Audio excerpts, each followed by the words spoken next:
Begin the Bian stone Cleo Gua Sha routine with the long textured edge on the neck. After this, you're going to use the smaller edge starting on the base of the chin, working your way upwards and outwards towards the ear. Repeat each step 3 times.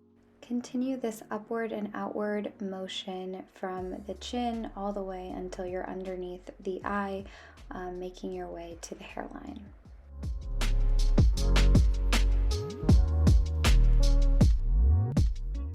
Then, using the same edge, work upward towards the hairline from the brow line, and then make your way down from the center of the forehead to the edge of the brow.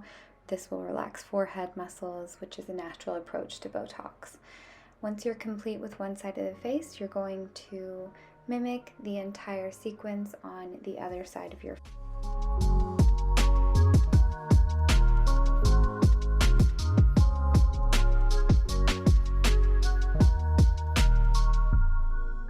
Metaphysically, the Bian stone protects the aura and aligns all chakras, so this is a great stone to detoxify and purge the body of any negative energies. Your skin will be left feeling radiant, smooth, and fresh.